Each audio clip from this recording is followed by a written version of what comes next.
So I'm going to be sharing my journey with you with a looking back view. What would I tell my younger self if I were just starting my career? Move on into basically just a table of contents, a summary of what we're going to cover today, okay? And you can go look at it clockwise, okay? The table of contents, it's all about the mindset. I'll dig into all of these as we go. Number 2 is personal development. I'm going to share some nuggets, some tips that I've really established for my own personal development that I think can be relatable to you and applied in a continuous improvement mindset. Number 3 is going to be professional and career development. I know they're numbered incorrectly here, but professional and career development. Number 4 is going to be goal setting and the fact that you own goal setting and execution. We're going to talk about that as well. Number 5 is give before you get. That's just a concept I live by. There's no scorecard. I'm looking to give and have an impact on other people's lives. Next one is be your authentic self. We're going to talk about that, and especially as it relates to leadership, okay, and how powerful that is when you're an authentic leader, all right? Next one is achieving leadership excellence. We're going to do a little deeper dive. Professor Mentone teed up, the leadership elements of this. You're all leaders, and I want to make sure you really take away a lot from the leadership excellence segment. The next one, well-balanced leadership model, which is something I developed about a year ago, and it has to do with just having a totally fulfilled life. It's not about being just the rock star executive and nothing else outside of that. It's about having it all. We're going to talk about that. Finally, creating your legacy. What is the impact that you want to have on the people around you and the people you care about? All right, and we're going to talk about that as well. Okay, so we'll move on. And this is just a little bit about me. My name is Rich Bruno. I always start with who I am. Okay, what I do is separate. The who I am, this is just a collage of pictures with my family in it. I am absolutely a relationship-centered person. I am someone who really wants to deeply connect with people and build not only the relationships, but the experiences. So my life really is about creating memories and experiences. I do a lot of that with my family.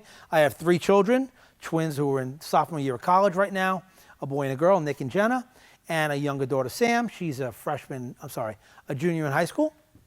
And you can see from the pictures, there's a little ebb and flow around some of the professional stuff I'll get to next. Some books that really resonate for me that you can see in the lower left-hand corner.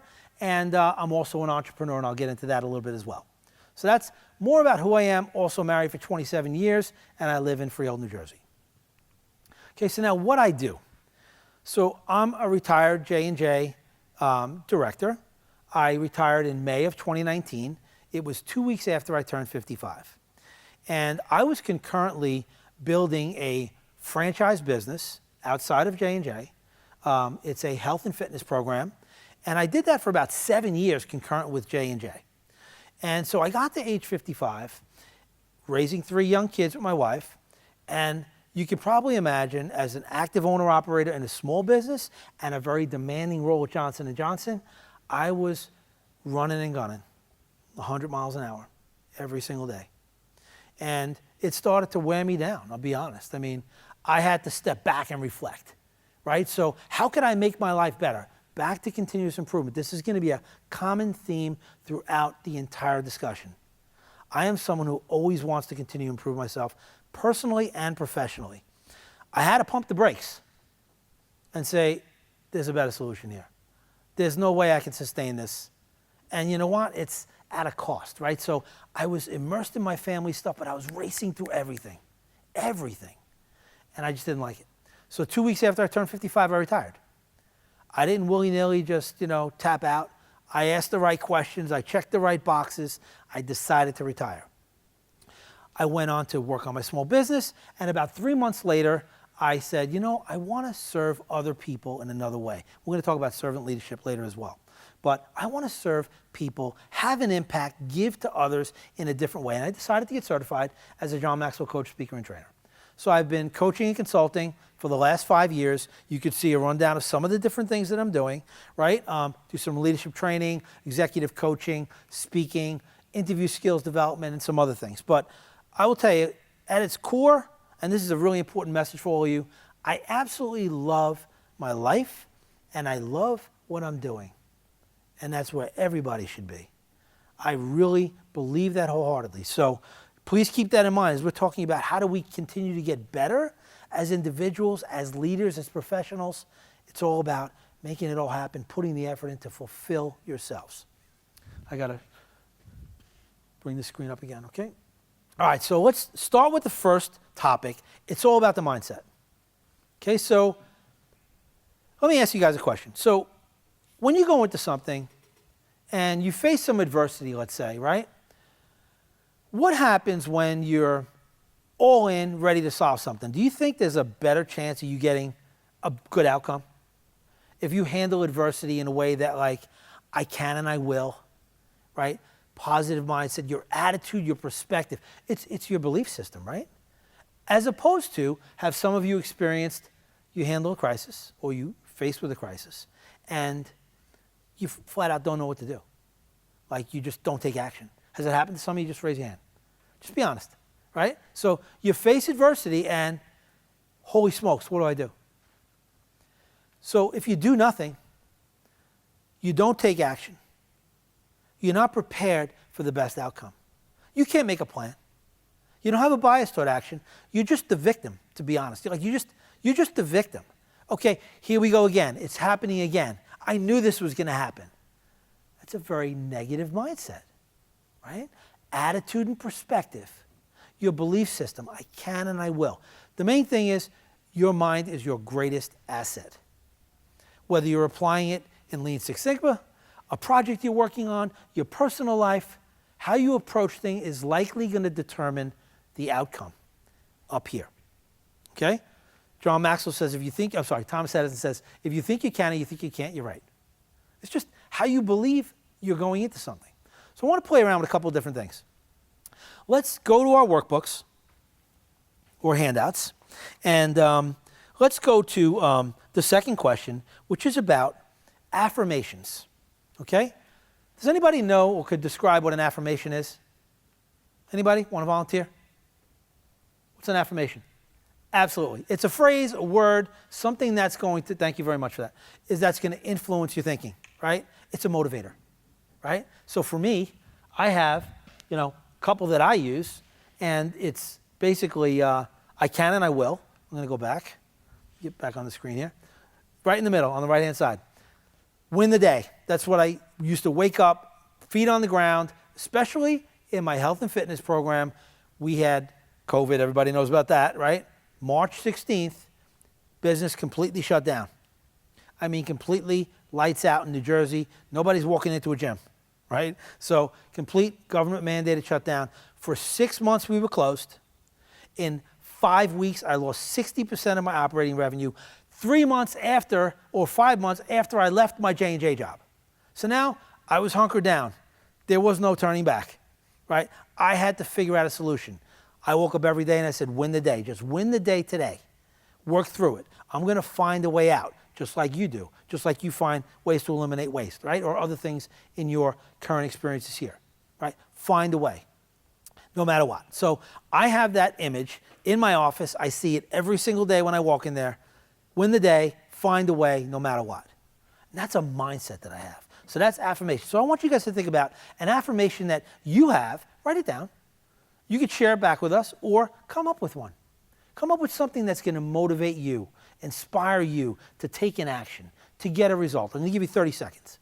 Anybody have one that they already use that they want to share? Do it for yourself. Love that one. There's no better person to serve than yourself. We're going to talk about that in one of the other segments here. Thank you for that. Anybody else? Go ahead. Lead, follow, or get out of the way. Great for your leadership element in this course. Fantastic. Anybody else? One more. Okay, let's move on because I want to talk about gratitude next. Also in your handout. Just by show of hands, how many people actively can say they practice gratitude? There's okay, fantastic. Anybody else? Raise your hands high, right? Maybe we're going to stand up and get some energy going. Okay, very good. Very good. How do you do it? Do you want to volunteer? How do you do it? Do you journal it? Do you say it to someone? What do you do? Go ahead. Okay, in your prayers. That's fantastic. And you know what? This is not for everybody, by the way. I talk to a lot of people about gratitude. They're like, yeah, that's all right. I'm not doing that. That's okay. But for a lot of people, it anchors them in, that mindset and a positive belief system, and it's a self-awareness and reflection on what you're grateful for, right? Anybody else want to volunteer what they do for gratitude, if they do anything? Or if you don't, maybe what you can do, okay? So the consistency of the journaling is a challenge. That's okay. So if you do it some of the times, it's better than none of the times, right? And they also have, there are apps for everything, right? So there are also apps for that. You could actually download, I think it's the morning ritual or something like that, where you could put in the three things that you're grateful for the day. And look, it's a great way to reinforce positive behavior. That's the point. I would recommend that you use these handbooks. We don't have to solve all of this now, but take it away from here and apply things that, would be meaningful for you. And again, all in the spirit of how do you continuously improve and develop yourselves in your lives, not just about your career. Okay, let's move on. So, tips for personal development. I have 7 tips here. We're not going to do a deep dive. All right, I think we have stuff in your handout as well for that. I'm going to touch on the last 4, but let me just mention them. I'll read them out to you. My tips for personal development. First of all, that we're always learning and growing. We've been talking about continuous improvement now for 15 minutes, right? We're always learning and growing. Staying in place is status quo. You are not going to grow. Leaders are not going to grow and develop if you don't embrace the continuous learning and growing, right? It's a mindset. I've applied it in my personal and my professional life. Second item is it's an inside-out job. You own it, okay? Your development, no one's going to hand you something. This is for you to develop. It's got to come from you. Third item is you are the company that you keep, right? Who do you surround yourselves with? Think about that. Who do you surround yourselves with? We're going to go through some questions in a minute, but think about that and even jot down your own notes. Who's that core group of people that you hang with? Like, that's a representation of you, okay? You hanging around with a bunch of negative people or you hanging around with a bunch of positive people? Which one? Okay? Fourth one, be adaptable. Fifth one, be an exceptional communicator. That applies in leadership, especially. It applies in your household. Think about it. I say something to you, you heard it some way differently. I didn't mean it that way. Okay, now it's a problem. We have to kind of undo. That's okay. But the way you communicate, you have to understand the receiver and what you're saying. The sixth one is self-care, a very, very important one to me. We're going to go into that a little more, and there's some questions on that as well. And then finally, self-awareness and full engagement, knowing your audience. Okay? So let me touch on the adaptability. Throughout my career, I've been adaptable, and this is very, very relevant for you. Starting out your careers, not everything's going to go your way. You're going to work in groups, right? Professor Montone, you said, hey, I had to kind of acclimate into the culture of the organization, right? So that's something that's real. You have to learn how to deal with that and get past it, right? Not everything's going to go your way. So when something doesn't go well, how do you switch gears, adjust? Adaptability, really, really important. The communication tips on the exceptional communication, these are really important. And it's going to be a little old school. I'm going to tell you now. You're going to hear it like, that's okay. I don't do that. But okay. I'm going to tell you what really works the best. Live conversation. Professor Mentone, you had conversations with many of your, direct reports, peers, what have you, right? Best way to do it, in person. Absolutely. You work out any misunderstanding right on the spot. Second one, phone call. And this is in order of the order you should take it. Try to do it live. Phone calls next. Why? Because if you go the digital route, texting and email, what happens? You read something, they didn't mean it that way. Now, there's the back and forth. And a lot of wasted emails, a lot of wasted texts. The point is, go live, talk to someone, look them in the eye whenever possible. Especially as a leader, you will get respect by building that relation and having honest conversations with people, okay? Self-care. I am really, really very, very deeply, involved, and with self-care, it is something that's extremely, extremely important to me. Why? Because the way we treat ourselves then can bring our best selves to other people, right? You will perform at your best in your job. whether it's in this classroom, whether it's applying what you're learning for continuous improvement, you will perform best if you are first taking care of yourself. And here's what I'm going to give you a couple examples. There's physical and mental well-being, obviously, right?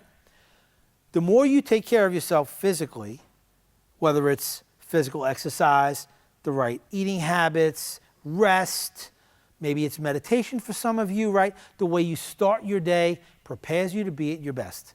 You are most clear, most productive, most energetic, and most available to bring your whole self to whoever you're dealing with, right? So it's about bringing your best self to any situation. Self-care, critically important. The self-awareness and full engagement. I'm going to tell you a really, really brief story that kind of hit me right between the eyes.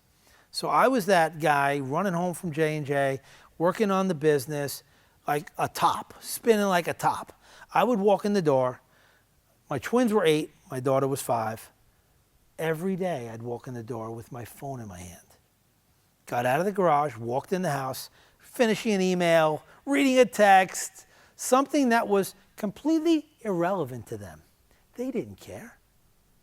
What did that show them? I was not fully present. I was there in body, but I wasn't really present, right? My 8-year-old son called me on it. He's like, Dad, put your phone down. You're home now. I'm like, now for me to have to be told by an 8-year-old that I'm not there, that's pretty humiliating. And when it's your son, it's even worse, right? So the point is, whatever you do, put your whole self in it. Put your whole self in it. Doing the right things at the right time, putting your energy in the right place will help you be the best you can be. So I want you to answer a couple of these questions. Go to your workbook or your handout. You'll see the first question is, what have you done with self-care in a consistent, dedicated fashion that has made a positive difference for you? Just jot down your first thoughts. This is not, we're going to do a deep dive exercise because you could take these handouts with you, right? The most important thing is that you can have a perspective on something, and then I'm going to ask some of you to share it, right? What have you done with self-care in a consistent, dedicated fashion? And then you can follow with the second question. What more could you do to improve your self-care? Let's give it 30 seconds, and then I'm just going to ask someone to raise a hand and volunteer. So approaching things with a calm mindset, and that's helping you, it sounds like, really have clarity. Approach things with a really deliberate way, right? So you're not anxious about anything like that. Fantastic. Anybody else? Maybe something you're doing that you want to do better. How about something you can continue to improve, right? You want to do more of it, more consistently, better in some way. One more volunteer. I love that. That hits home for me, for sure. So the comment was, listening to my body. Active physically, but sometimes, your body needs a break. And that's great that you listen to that. Fantastic. Okay, we're going to move on. I'm going to look for you guys to be more involved and interactive, so I'm going to bring things more to you and have you comment. I want everyone to be comfortable, right? And I want you to get some value from this as well. Okay, we're going to talk about professional and career development, and I'm going to start with a question before we share some of my thoughts and what I'd recommend for professional career development. I want to ask you, what could influence your career growth? Most of you are coming out of this MBA program into your professional careers. You're going to need to give a lot of thought about navigating your career. Professor Mentone said it already when he was at J&J. First going into one group, then another. You kind of have to navigate and get the lay of the land and also manage your career. We're going to talk about that as well. So how can you influence your career growth? Jot down a few thoughts. Use your handout. I'm going to give it 30 seconds, and then I'm going to ask some of you to volunteer. Anyone want to volunteer? This should be your first thoughts you put down. When I get into the professional working world, I want to do the following things. Building genuine connections. Love that one. Thank you. Anybody else? Go ahead. 100%. Openness to continuous learning. We are always learning and growing. I mentioned that earlier, right? Always learning and growing. Anybody else? Go ahead. Being intentional. You said a few things there, really powerful. Being intentional about what jobs you may be seeking and who you seek out to learn about those roles and who you network with. You didn't use the word network, but that's basically it, right? Anybody else? Let's get some more. Go ahead. Having a mentor, number one, fantastic, and then doing the work. The mentor-mentee relationship is, the mentor is the body of experience and sharing with you what they have done. And they're the listeners as well. But they're going to put it back on you as the mentee. You're going to need to do the work, right? So there's someone like you that's willing to embrace that. Fantastic. Anybody else? Go ahead. Ask silly questions or any questions? You can ask any questions. No question is a silly question. Okay? Anybody else? One more. For your own career, what's some things you could do? I'm going to share my recommendations, but you said some of them already. You can add another one. I love that one. Having the courage to pursue, being in touch with what works for you, right? In terms of your wants and needs, and then pursuing them. And finding the right ways to pursue them. Love that. Excellent. Okay, so let's go through some of these. What I have here at the top is don't plan everything. All right? You will see, I'm sure Professor Mentone, you could attest to this, right? My own career as well. I had no idea what twists and turns my career would take. I have a bachelor's of science in mechanical engineering. I did that for 2 years. I forgot more than I know at this point, okay?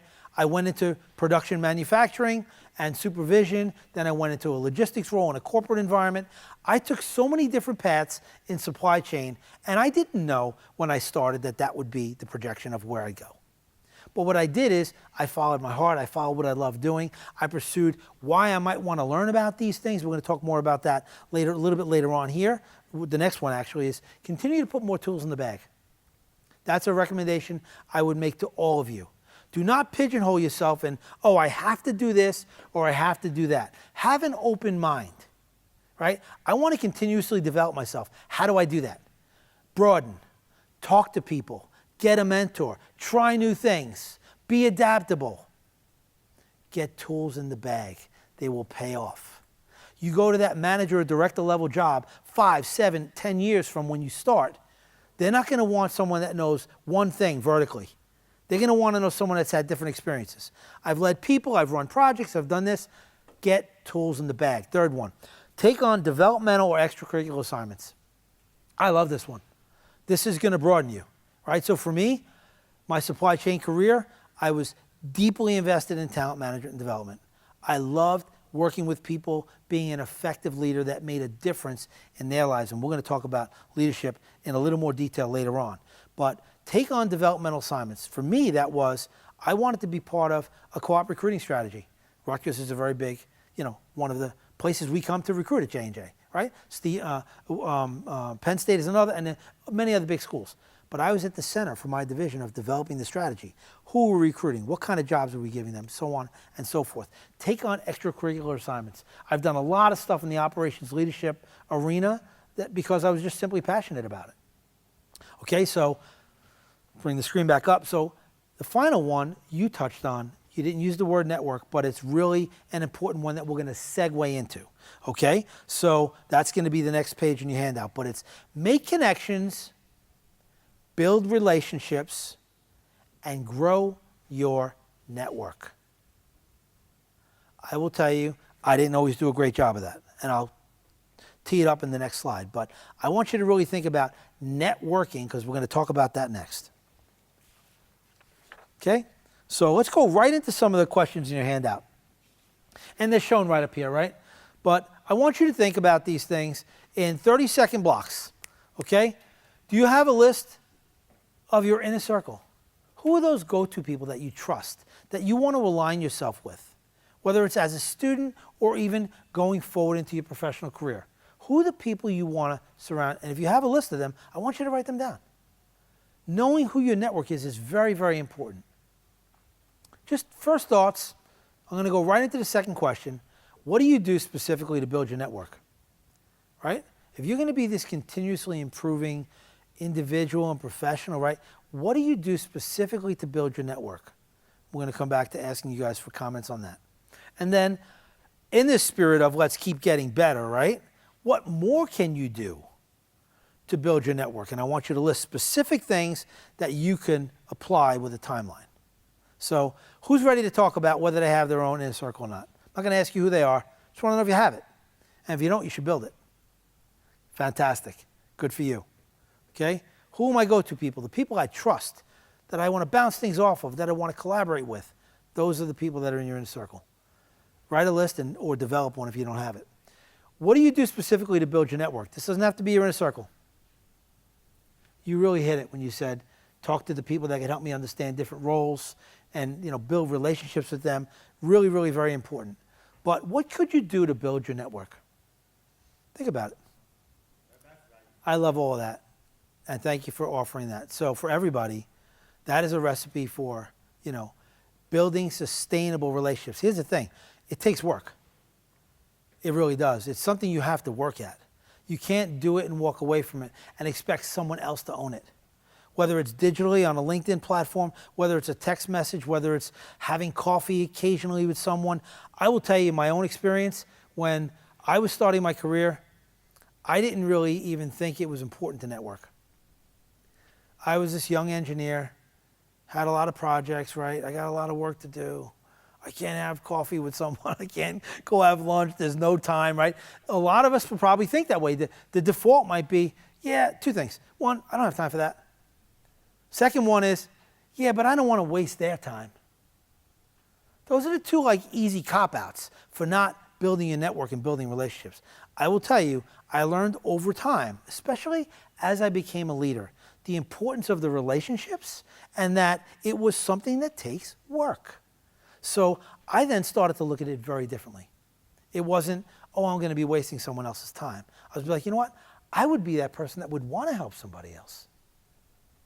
So why wouldn't they want to help me? And if I really work hard at this, like you said, and nurture these relationships, it's not just one and done. You got to stay with it. That's how you build a network. And I don't think it ever became more evident to me than when I became an executive coach and consultant. Because basically, when I started in a brand new field, I had to build that network. So what did I do? I went to people that I know. I went to get referrals. I went to tell people what I was doing. Communicate, build a relationship, put yourself out there. The network will pay dividends for you. It is one of the most important things I could leave with you. Whether you're in a leadership role today or in the future or with a big or a small company, your network is gold. Absolutely gold. So I would go back and work on this handbook and develop that and make it an ongoing process, really. Okay, we're going to talk about goal setting. How many of you consider yourself to be really good goal setters? Like you document goals, you're all over it. Raise your hand if you are. Fantastic. Anyone else? Okay. That's a skill set you absolutely want to develop. That's about being intentional, deliberate, and driving a result that you want. I'm sure you get that benefit, right? By being really intentional, I'm going to do this. You make a plan, you execute. The most successful people are goal-oriented and they take action. They don't just write down a goal. That's like a wish.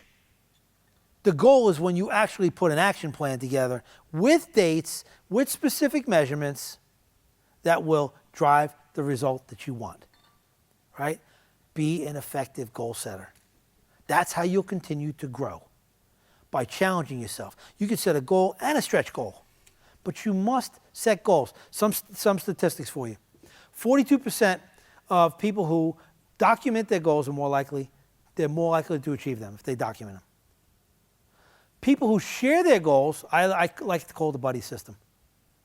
My wife and I, we do annual goals every New Year's Day in the morning, mimosas, fruit and cheese and a whole bit, and we make it a ritual. We light a fire. I don't care how long we take. We're going to sit down and share our ideas, set goals, and we do it for 1 year, 1 to 3 years, and 3 to 5 years. And I got to tell you, it is so inspiring just to be shooting for something, right? So I am in that continuous growth mindset. The way it happens is you're very deliberate about your goals. So you share it with someone, you're 77% more likely to achieve them. So I want you to use this scan code, just scan the QR code rather, on your workbook or your handout. And that will take you to my website. You can reference it later on. It's going to take you to my website. and it's going to be a series of blog posts about effective goal setting, how to write SMART goals, and then different tactics you can use to be successful with your goals. Okay, so go ahead and just download that now, and you can reference those blog posts at a later time. SMART goals, anybody know what a SMART goal is? Perfect, time bound. Excuse me. It's specific, measurable, attainable, realistic, and time bound. Perfect. That's what a SMART goal is. Let's go on to the next slide. And I want you to use your workbooks with a couple of the questions that are on there. Actually, you don't have specific questions. I asked you if you had a structured goal process. We're talking about that. Take some notes. Ways you could write SMART goals. Go to the blog posts. Put pen to paper and start taking action. It will make a difference in you being a continuous learner, and you'll continuously grow through the process. So let's talk about goal setting. Anyone can write a SMART goal, but you got to execute it. So it comes down to, I want to go back to mindset. Right? Mindset is, are you kind of somewhat interested, or are you all in? Very big difference. I look at the analogy between the two is like, it's a want or a wish. You can see it right on the slide. Yeah, I'll try it out. If it doesn't work, I'll move on. Or is it a burning desire? There ain't no way I'm not getting there. Like, that's the mindset. Burn all bridges. There's no turning back. I told you about the brief Mac story. COVID. I had no choice. I had to figure it out. And I wasn't going to stop until I figured it out. That's a burning desire. Okay? Think about being very much in that mindset when it comes to writing your goals. Burning desire, not a hope or a wish. There are 3 elements to the SMART goals. I want to leave you with this, and you should make sure you either take a picture of this. If it's not on your slide, because I don't think it is, you can certainly take pictures of any slide you want to supplement your handout. But the 3 elements that I think are really important here for the SMART goals are what? What is it you want to achieve? Write it down. I want to lose 10 pounds by November 1st. That's my what. It's specific. I can measure it. I got a timeline. How? That's my action plan. I am going to count my calories, change my nutrition up, abstain after 7 p.m., drink more water. I'm going to exercise every day. Like, I'm going to have action plans that are going to fulfill that what. That's the how. Then there's the who. That's also important. Who is going to enable that for you? Do I need a buddy to go work out with? Do I need someone to shop for food with? Right? Do I need to plan meals? Talk to my wife, you really got to help me. Don't keep the chocolate chip cookies in the house, right? Like, who is that aid for you to help you be successful? This is at the cornerstone, or the nucleus, I would say, of your progression and your results, because being deliberate about that will absolutely make a difference. Everyone clear on that? Anyone have a comment, want to ask questions about goal setting? This is an important topic. Anybody? We're all clear? Are you going to raise your hand and commit to writing goals if you're not already writing them? All the way up. Not halfway. All the way up. Don't be bashful. Like, use the handout. Your call to action should be, I'm going to set some goals for myself. Make it for the rest of this year. Then maybe the middle of December, maybe after the holidays, okay, you set goals for the next 3 to 6 months. What I do is I document them, and every quarter I'm checking them. And then in that same spirit of continuous improvement, I ask myself at the end of every quarter, I literally measure these goals. Where am I at? And I say, how am I doing? I even grade myself sometimes. A, B, C, F, right?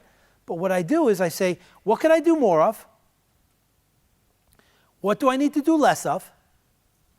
This applies to what you're learning and applying, right? And what do I need to do better?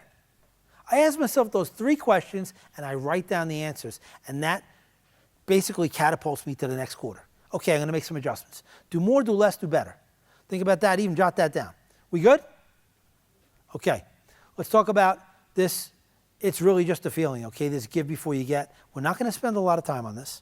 But what I am going to tell you is that I did tell you in my opening that I truly believe I'm a giver, because that makes me feel good. It makes my heart feel good. I want to have an impact on other people, whether it's my kids, my family, friends, someone I pass in the street, a community event. I don't care what it is. I want to do something that has meaning. So I have a giver's mindset. And when you have a giver's mindset, there's no scorecard. Just putting it out there. There's no, I'll do this for you. Scratch my back, I'll scratch your back. Professor Mentone, hey, I have something for you. Oh, but by the way, I want something in return. That doesn't ever, the sentence doesn't finish, right? Just give authentically. It has a way of coming back to you. But you know what? You'll leave a great impression on people on the kind of character that you have. So try to approach things as, what can I do? What can I do for others? It could be someone in your class. Hey, you want to study for the midterm? Right? Or, hey, I need a hand with this. Do you want to meet at the coffee shop? Like, sure, I'm willing to give you time, no problem. Not only if you give me some time back. I'm giving you time, period, the end. That's where it ends. Okay, take out your handbook. I want you to write down and specifically commit to some things you could do. I'm not suggesting any of you are not givers, but let's work on this, right? This is something we have to continue to hone, right? Continue to get better at. What specifically can you do to bring value to others? I love that. I'll replay it back.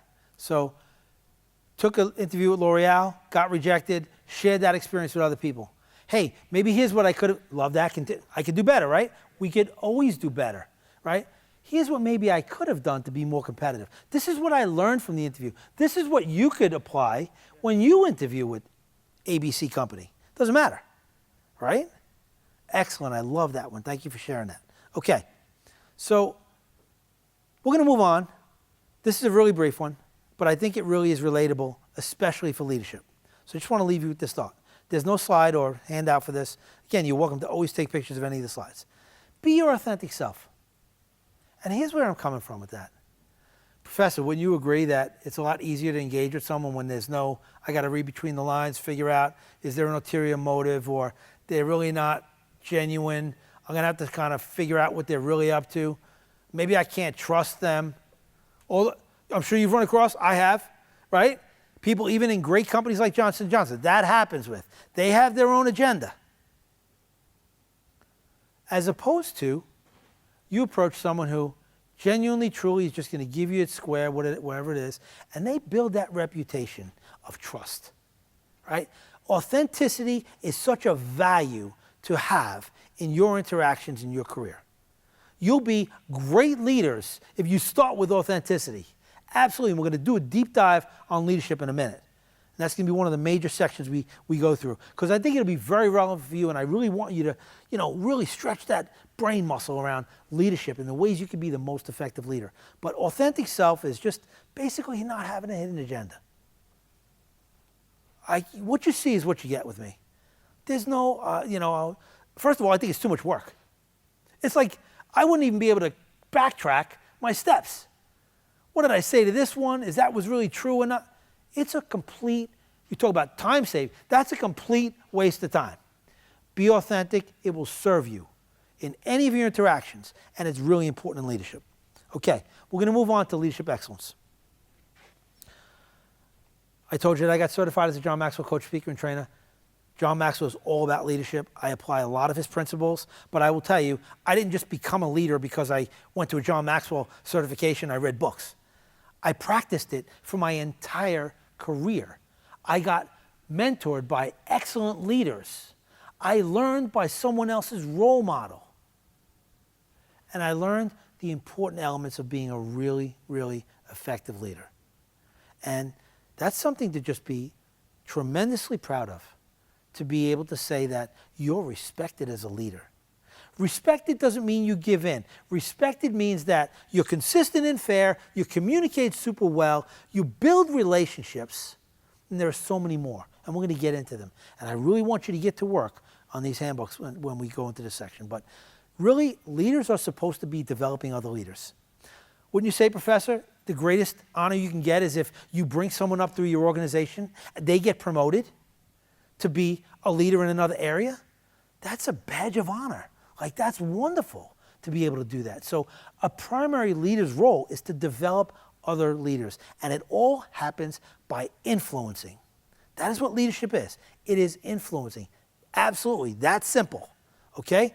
What do you think are the keys to being an effective leader? I want you to spend 1 minute, and I want you to write down what you think are really important leadership attributes. What would be important for you to embrace as a leader to be an effective leader? I'll give you 1 minute. I love every single one of those. I'm going to play them back. Honesty, humble, fair, and competent. Fantastic. Confident or competent? Competent. Yep. And that too. So let's make it 5. Great. Fantastic. Anybody else? Go ahead. Respect for others. Love that. Colleagues and all. Doesn't matter the level, by the way, right? Sideways, up and down. You cannot treat the person below you like they're below you. Servant leaders do not do that. They do the exact opposite. We're going to talk about servant leadership in a little while. Others, I want to hear lots of stuff here. Go ahead. Listening and patience. Love that. That's great. Anybody else? Go ahead. Absolutely. Someone who doesn't get back down when the going gets tough. Persevere. We'll find a way. If you don't model that, your team's not going to do that. Am I right? Who else? Hands are flying. I can't. This is wonderful. Go ahead. Setting clear expectations. Set clear expectations. Working for a good leader? Great. Great role model. I love that. Others? I had another hand. Yes, okay. So really take in all the information. Don't jump to a solution. My words, not yours, but is that pretty accurate? Yeah. Very good. Thank you so much. Go ahead. Know your bottom line and communicate that to your team. Yeah. Excellent. Yes. Risk and reward. Love that one. You got awesome leaders here. These are all great, great suggestions. I hope you're writing them down. And maybe writing down what other people are saying. That'll be even better. Right? Okay. I'm going to share what I think some of the keys are to being an effective leader. And you said a lot of it. But there are some other ones that I want to really have you take away. Again, pictures. If you don't have it on the workbook, fine. Take a picture. I think it starts with this first one. Communicating and building building relationships to establish trust. Earlier I said leadership is influence, right? You don't influence anyone if you can't establish a relationship, have clear communication. Once you do that, you will develop trust. It's like that person I said that's not authentic, right? Ulterior motive. No one's trusting that person. No one. Okay? You'll build trust by establishing that relationship. As a leader, I would genuinely ask my team members, how was your weekend? And I would mean it. And I would sit and chat with them. And I would not judge if someone didn't want to share personal stuff. I would know that. They would say to me, Rich, I don't want to really talk about my weekend. That's great. Mine was wonderful. And then we move on. I don't make it an issue. Right? But the point is, engage with the people you work with. Let them see who you are. Communicate with them, and you'll develop that trust. And it's only that time that they will follow you. That's how you influence. That is exactly how you influence. You cannot miss this step. That's why it's at the top. Okay? Model, you said role model. Model what you want to see others on your team do. Don't ask someone to do something that you wouldn't do yourself. Right? Roll up your sleeves, you're with them. Side by side. Okay, be vulnerable. Hey, guys, you know what? I want to just tell you, I made a mistake here. We're going to change course of action. As opposed to trying to bury it. It's not my fault. That's a poor leader. Be vulnerable. It shows a human side of you that your team members will embrace. Oh, it's okay. He or she made that mistake. We're going to make mistakes. It's really setting the culture for what's acceptable, right? Professor Mentone talked about culture in the beginning. It's establishing that culture of not only showing that you can be vulnerable, but also being willing to fail. Great leaders push the envelope to failure, but they learn from it. Okay, guys, we're going to change course. What did we learn? This is what we're going to do differently. Anybody else have any input? That's a great way to learn and grow. Back to continuous development and improvement, right? And the final one, which I think is really important, is being a servant leader. Does anybody know what a servant leader is? Can just describe it? Meeting the needs of the team members on your team or other people. You're absolutely right. Any other ways that you could demonstrate being a servant leader? Like obstacles. Absolutely. Remove barriers. Love that one. Thank you very much. Anyone else? What do good servant leaders do? Remove obstacles. Make sure they are thinking of others first. Right? How about putting them in positions to be successful? Right? Hey, I know that so-and-so has a strength in this area. He or she is going to be given this developmental assignment, which is going to give them exposure to another group, which, by the way, because I talk to my team members, I know what their aspirations are in their career development. So I'm going to set them up for an opportunity to demonstrate their skills in that other department. Guess what? When that job opens up, that leader is going to remember, you know what? You showed up and you did a bang-up job in that area. I know you have the competency for that.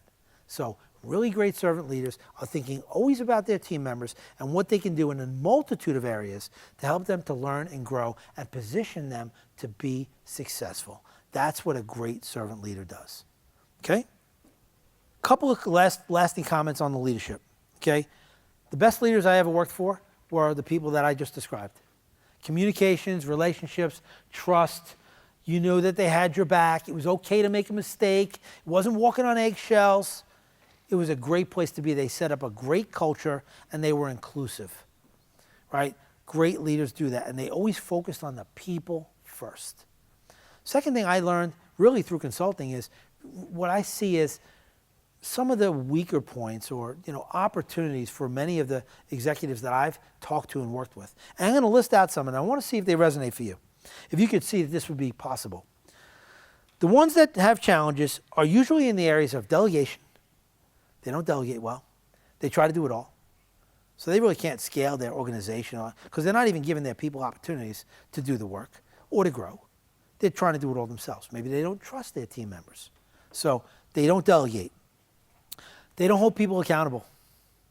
If you write really good goals and you have the right dialogue and relationships, don't you think you're going to drive the right conversations to help your team to be successful and then also be consistent and fair and hold them accountable?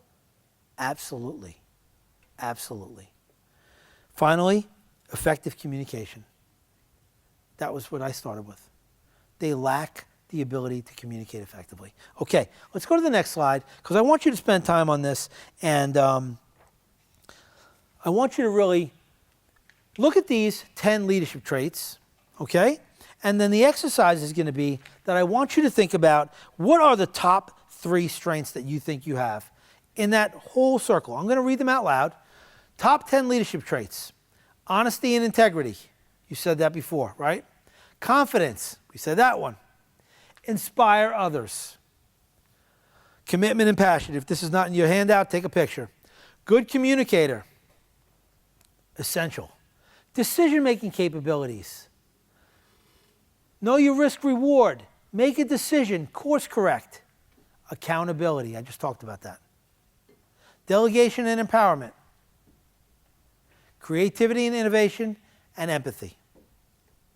I want you to pick your top 3 strengths that you have, and if you want to share, that's great. If you don't want, I just want to make sure you have them. Not a deep dive. You look at the 10, what do you think you're really good at? If it's 2, that's great. If it's 4, that's great too. We don't have to be very specific here. I just want to get you in the direction of thinking about, hey, I want to be in touch with my strengths. But guess what? The harder question's coming. Which ones do you think are opportunities for you? And that's where I want you to put the energy into. Make sure that it's complementary. Leverage the strengths, but build on the opportunities. So look at that same list of 10. What are up to 3, I'll say, opportunities you think you have that you can improve on? Is it, maybe I could be a better delegator. Maybe you're not in a professional workspace, but maybe you tend to keep everything to yourself, and maybe you want to figure out how to kind of spread the love a little bit in terms of things that need to be done. Maybe you're not really empathetic to people, like you want to work on that, because in today's environment, I'll tell you, that's a very, very important trait that people look for in their leaders, that they're empathetic. They have a heart. They work with people in times of need. Hey, I have a personal issue at home. Don't worry about it. We got you. That's exactly what should come out of your mouth. And just figure it out. Even if it means you have to do it. That goes a long way. Empathy, really important. Pick up the 3, but I want you to identify them, and I do want you to share a little bit here. I want you to identify some of your opportunities and then steps you could take to improve in that area. All right, we're talking about continuous improvement. Where can you improve on those opportunities? Anybody. Just say one. You don't have to say all 3. Pick one and tell me what you're going to do about it. Okay? How are some ways that you can inspire? Just let's talk about that a little bit. And let's weigh in, guys. Let's help out. How do you think you could inspire more? What are some things you could do? Okay. Remind them of their goals. What else? Work on shared goals together. Love that. Anybody else? How do you inspire other people? I'm going to go all the way back to number one, which is mindset. I'm bringing my positivity all day long. We can do anything. You know, we're taking the hill kind of thing, right? So just by way of your energy and how you show up, you don't even have to say much. It's how you show up, how you carry yourself. Remember that role model, right? It's how you show up. If your body language looks like you're beaten, you're beaten. If you go to the coffee machine to get coffee and someone says, how you doing? You're like, oh man, it's been a really tough day. How much do you think they're going to want to hang with you? How much do you think you're going to be inspiring them? I would say, we're toughing it out. We're going to get through it. That's what I would say. Okay? You're inspiring of other people. Doesn't have to be by words. It could be by actions or both. Any other comments before we move to someone else volunteering an opportunity and what they're specifically doing about it? What are some ways you could do that? Let's play with that just for a second. Just go ahead. Roll with it. How could you just suddenly kind of flip a switch? What would you have to do to be more decisive? I'm going to say the exact opposite. Can I do that? Don't wait till everything's perfect. I struggled with that early in my career. Professor Mentone, I don't know if you've had that situation, but I will tell you, as earlier stages of my leadership career, I was worried about not being right all the time. I was such a data hound. I had to get so much information to make a decision, it was crippling. To the point where I had one of my bosses, my hardest boss ever, but one I respect the most, was in a transportation role that I had. I was the director of transportation for North American operations for Johnson & Johnson. Not a small job. 3 different business sectors, all different business models and ways of transporting materials, whether it's consumer, med device, or farm. I knew nothing about transportation. I mean absolutely nothing. I was brought in because I was respected as a people leader, and he told me that. You got plenty of experts around you. Just go and learn from them. Be a great people leader. Develop a fantastic culture. You mentioned that in the very beginning. Again, culture, culture, culture. So that was my focus. But you know what? I had to circle the wagon so many times to get information to make a decision until my boss finally came in and said, Rich, what are you doing? And I was like, completely had no idea where he was coming from. What do you mean, what am I doing? Rich, you're too slow. He just told me, you are too slow. Very brutally honest. What you see is what you get. Like, I didn't have to figure that out. He just hit me right between the eyes with it. What you see, you're too slow. You got to act more decisively. So the way to do that is don't wait till you have everything. Don't wait till it's a unanimous decision. Go with your gut a little bit more. Go with your gut, because you're going to continue to learn and grow, no matter what. It's okay.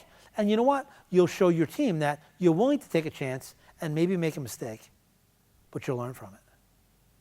All right? So anybody else before we move on? This is something you need to do a deep dive on. We're not going to do it here and solve it all here. Really get in touch with your strengths and opportunities, work on the opportunities, leverage the strengths.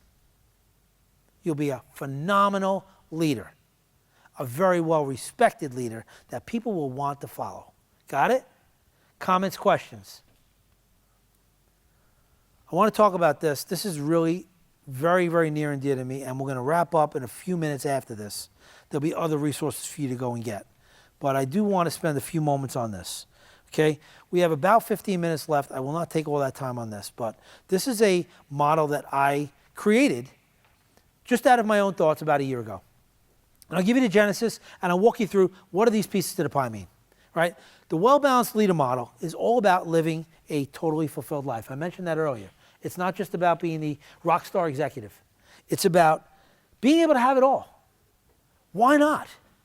Why does it have to be one or the other?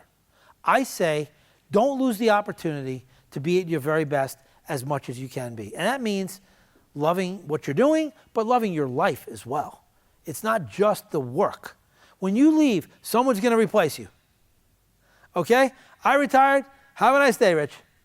Right? I mean, I loved all the people I worked with, but they didn't miss a beat. They didn't. So don't get stuck on I can only be so myopic with my leadership excellence or being that great producer that you leave other important parts of your life aside. Do not compromise them. And that's a very hard balance. Easy to say, very hard to do. Takes intention, being very deliberate and purposeful about what's most important to you. So I developed this model, and it was based on my own learnings. I said that 55, I had to pump the brakes, jump off, right? I had to. That was one of the best decisions I ever made. Quality of life, that was why I did it. I figured out the stuff around it, but I was going after that. Quality of life, and I was not going to compromise it. I did everything with my family, but I raced through all of it. I needed to slow down and take it in. So many people thought I was absolutely out of my mind. My twins were 14 when I retired. And they're like, they haven't gone to college yet. I'm like, okay, I got it. But I need to live a better life. So I made that decision with 100% conviction. So live a totally fulfilled life. You got to take pieces of this away from you. There is a scan code, a QR code that you can scan that will get you to my website, the services tab that's called Well Balanced Leader, and you'll be able to read all about this. There are 5 pieces to this pie. I'm going to just break it down quick for you, just in the interest of time, okay? Being well balanced means that you can have your personal and your professional life and be fulfilled, right? Right side of this pie is really all about the professional piece. Leadership excellence we talked about. Time management mastery, so relevant in the space you're in. We talked about cutting out waste. Spend time on the most important things. Make choices. Drop the things that are not going to be of greatest value to you. I'm telling you right now, if you try to do it all, stop right now. Just stop. I'm going to save you a lot of time and effort, and you'll thank me some other day. Do not even try. It's all about making choices. Time management mastery is doing the right things at the right times. It's not doing it all. It's being in touch with your priorities and being relentless about fulfilling them. I use my calendar to do that, okay? And there are things in my website that'll point you to that. But basically, I am really anchored in my top priorities, personally and professionally, and they go on my calendar. That's my roadmap. I use that to say, how am I doing? If I had to grade myself in time management mastery and being efficient and eliminating waste, what did I spend my time on? I see it. See it right there. I know good from bad. It's very measurable. So, priorities, put them in your calendar, be intentional. The ones on the left side have a blend of personal and professional. Self-care I talked about. And I think you got to laser focus on that 7 o'clock part of that pie right there. Self-care is about serving yourself so you can be at your best for everyone else. My family, my wife, my extended family, the people I care about. I'm making sure that I take care of myself first. And many people think that's selfish. It almost sounds like it's selfish, right? Oh, I got to do me first. But guess what? I take care of me, and I am ready to do whatever else I need to do because I'm personally satisfied and fulfilled, and I have the energy, productivity, everything I need to bring to being fully engaged in whatever I'm doing. Self-care is where it's at. Set a ritual, right? Listen to your body. Meditate if you do that. Have quiet time. Journal. Exercise. Read. Learn. Continue to grow, right? That's what we're here for. That's self-care. Continuous development, that's the heart of what we're talking about today. We are all here to continue to learn and grow, whether it's in this class or in our lives. Continuous development. And then creating your legacy, I have a whole separate slide for that. That's something that I think that, to me, is what it all boils down to. Not for everybody. I'm just sharing my own philosophy and perspective. I said in the very beginning, I am relationship-centered. I want to make a difference and have an impact. That's why I landed on creating your legacy as the last part of that wheel or the pie. Because at the end of the day, I want to know that people will say, you know, he helped me. He was a good guy. He was there at Toys for Tots. He contributed to this. He nurtured his kids to be really good young adults. He was a great colleague at work. I can partner with Professor Mentone and do something, and we had a common ground that we worked off of, right? I had an impact and vice versa. I want to create an impact. Think about what impact you want to have in your life on the people around you. That is the measure of, I think, someone's success. I really do. So creating your legacy is super important. Scan that. You'll take you to the deep dive on the well-balanced leader. Creating a legacy is an extension of or part of the well-balanced leader model, but let's take it by itself. And I want you to really put pen to paper here in your handout. I'm going to give you 2 minutes to think about this. What is the lasting impact you want to have on those you serve and care for? If you had to think about what is really that impact, for me to be at my best for others, what would it entail? Do that first, but then I wanted you to read into the second question as well. Write down a list of the things you have done and can do to make a positive difference in someone's life. And I want you to share that. I really want you to share one thing, that second part. Okay? What's your lasting impact to create your legacy? And then what is something you have done or can do to make a difference in someone's life? And I'm going to have rapid fire. When you're ready to go, I want to hear what you have to say. This is something that has value for everyone else. No one's judging anyone. It's not a right or a wrong answer. What does this mean to you? That's what I want to know. What does this mean to you? This is a measure of your character. Be there for them, someone that can be counted on. Fantastic value. Anybody else? Go ahead. You want people to think you're a great person. That's wonderful. Others. Help others avoid pain and suffering. That's a great noble thing. Thank you. Go ahead. What great values they are. Good, honest, trustworthy. That's character, man. That's fantastic. Others. Let's hear from more of you. Go ahead. Someone to be fun with. I have fun with you. That's great. Show optimism, that positive mindset. I can and I will, right? Absolutely no question we can get it done. Love it. Who else? A couple more. A good friend. Fantastic. Someone that can be counted on. I'm calling you at 2 o'clock in the morning when I have a problem. Just leave your number before you leave. Who else? Last one. Go ahead. Have empathy. Yeah. Just show that you care. You're concerned for someone else. Wonderful. Okay. So you could take your own assignment of what you can do to make a positive difference in someone. Take what you said and apply it to someone. Who do you want to go be that friend to and have fun with? Maybe you already do it, right? Maybe you want to find 2 or 3 other people to have that impact on. Broaden your impact. That's another thing. It's not siloed. Like, spread the love. It doesn't have to be this. It could be this. Okay. I want you to do something for me now. So I've been sharing a lot, and I hope that you took a lot away from it. There'll be some other resources in the next slide for you to scan the QR code for you to get additional resources from what we did today. Okay?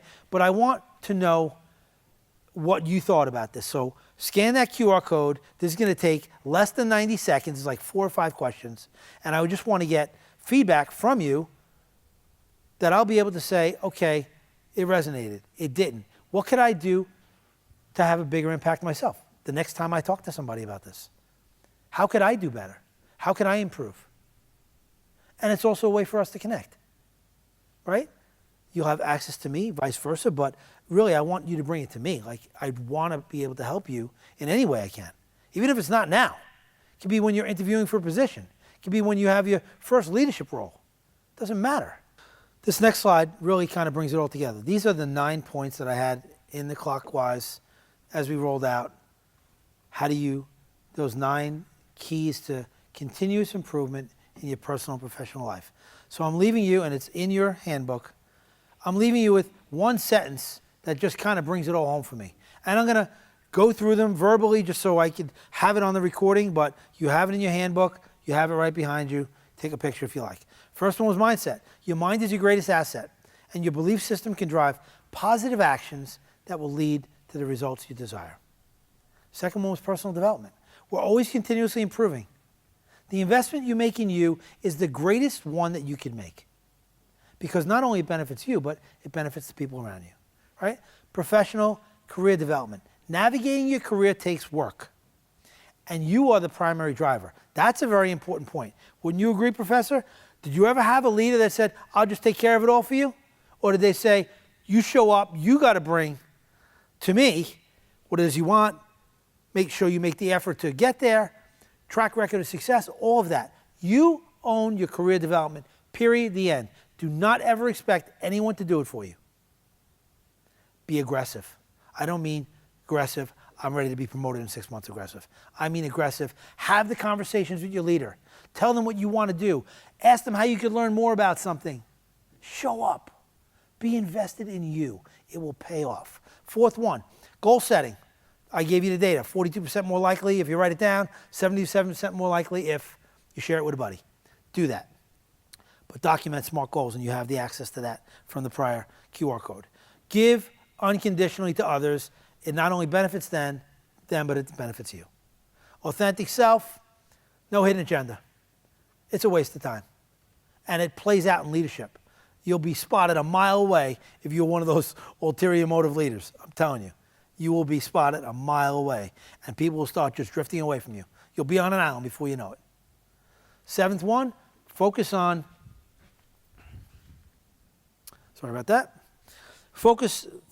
people first and relationships will help you to build the trust you need to be a great leader. People first, communicate, develop the trust. Okay? You deserve to live a totally fulfilled life. Settle for nothing less. Nothing less. We all deserve that. But we got to put the work in to make that happen. Finally, your everyday actions and your true desire to help and impact others will determine your legacy. Are we good? Okay, added resources are on your next slide. On the left-hand side is the YouTube. Scan that QR code. That's going to be where you're going to get the entire recording tomorrow. Okay? The middle one, my website, access to what I do. There's interviewing, training, there's a whole bunch of different things, but maybe you will go and find something that's of interest or to learn from something that you want to learn more about. And it's also a way to have access to me. So you could either use the website, there's a free 30-minute Zoom button on the right, or that right-hand QR code is actually my Calendly. It's a 30-minute Zoom session. If you left this session and said, you know, I want to talk more about that. I wasn't clear about that. I want to learn more about that. That's the purpose of that. And I'm accessible because I do want to help, right? So keep in mind, use these resources for yourself. And with that, I just want to say thank you, Professor Mentone, all of you, for the time tonight. I hope that there was value you take away, not just for today, but to carry forward. Appreciate all of you. Thank you very much. Thank you.